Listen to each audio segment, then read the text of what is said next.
At this point, you've likely seen the viral video of a Seattle Mariners reporter using AI to prepare questions for a post-game interview. And she was shamed for doing so, but it turns out that she had a stroke and was experimenting with this new technology to see what it can do.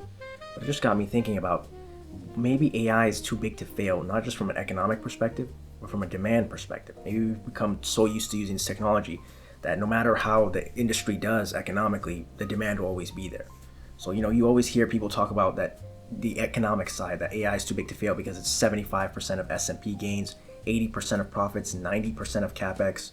When you can see quarterly CapEx spending has just completely exploded over the past few years. I mean, it's now reached almost $100 billion a quarter.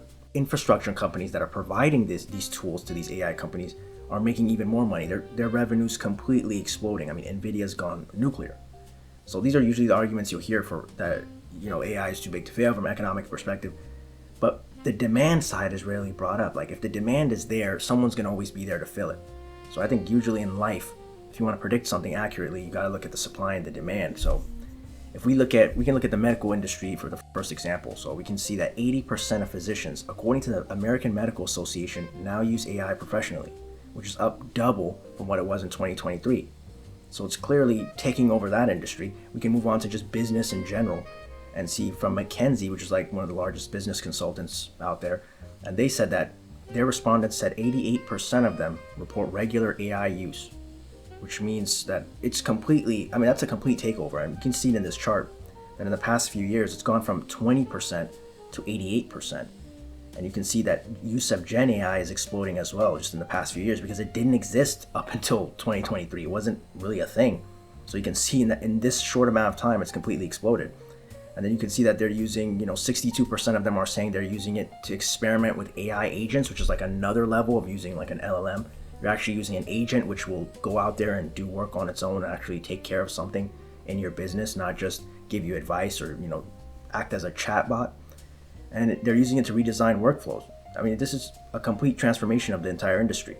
And we can move on to the younger generation, the upcoming workers, and see what they're doing, because whatever they're doing in school, they're going to end up doing when they enter the workplace.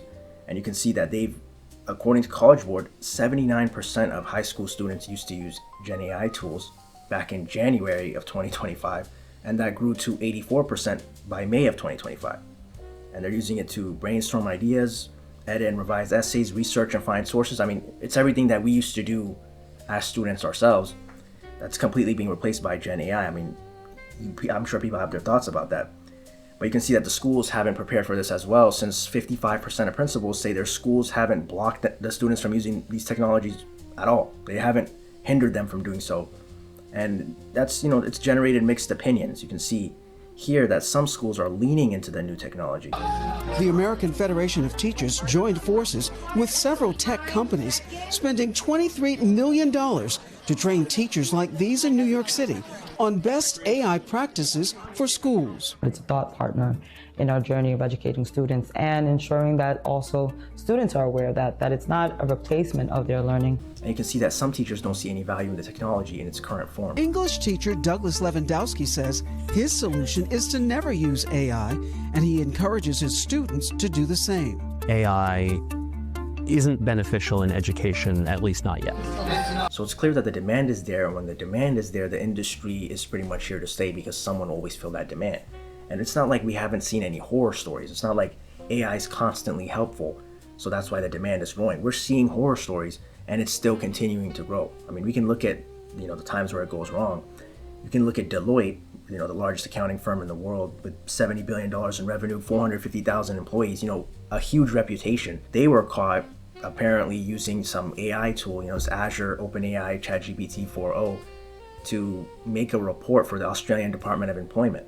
It was, they got caught because it was generating, citations for reports that don't exist. So it was supporting its argument with studies that aren't real. So it's basically an AI hallucination. They were accused of it happening again later on, and I think this was a few months afterwards, where they were using the same type of AI tool to create a report for a Canadian, government report, and it was generating the fake citations again. So it's just two instances of a very dangerous outcome. If you're generating useful reports, especially for government agencies, the fact that this AI tool is generating fake studies is It's insane. I mean, it's a huge problem. So we can move on to Cat Williams and his assault case. And he didn't use AI to assault anyone, but his lawyer was actually sanctioned for using AI in the case, as his lawyer Lolita Hale apparently used AI to make fake case citations in her legal brief. And she later admitted that she prepared the legal documents with her daughter through the use of artificial intelligence. And I mean, this story is insane on its own, that the lawyer was using this in a legal proceeding and actually was caught doing so because it was citing fake cases similar to the AI in the Deloitte case. But the thing I found very interesting was the judge's comments, since he said there was nothing impermissible about using AI to draft a legal document, which is basically saying from the judge's mouth that using AI to prepare legal documents is permissible. It's not an issue on its own. It's an issue when there's an error, which is crazy to me, since I would think legal documents are like the one document that should be safe from AI. That I would think, because we're legally bound by these documents, that there would be some hesitation to use AI in this case. But I guess I'm not a lawyer, so I'm not sure. Maybe it's something normal. So we can move on to journalism. The Chicago Sun-Times was recently caught using fake AI generated titles in their summer book guide. So this is where they recommend books, and they were recommending books that don't exist. So that's pretty much useless, but they were using an AI tool, and it was naming authors that exist, but it was linking them to titles that don't exist. So it's recommending books that don't exist, and then they said they were going to actively investigate. And this wasn't the only case. The New York Times also had a similar case where a freelance journalist was using AI to write book reviews, and his report was completed with an AI that was actually pulling quotes from another review of the same book from The Guardian. So then when he was caught, he said he was hugely embarrassed and he made a huge mistake. So it's just, the horror stories are endless. There's endless examples of people using AI and getting in trouble for doing so and damaging their career, irreparably. So it's a big problem, and yet still the demand grows. So basically, if demand is consistently growing, even through all these horror stories and examples of people getting their career ruined by the use of AI that hallucinates, then we can see that the clear path in the future is the continued use of these AI tools. Even if the bubble pops and the entire industry implodes, I don't think the demand is going anywhere, and I think there's always going to be someone willing to meet the demand. Now, that doesn't mean AI companies are going to continue spending hundreds of billions trying to advance their current tools, but I think at the current level of AI technology, the demand is there for that product, and I think someone will always be there to provide it.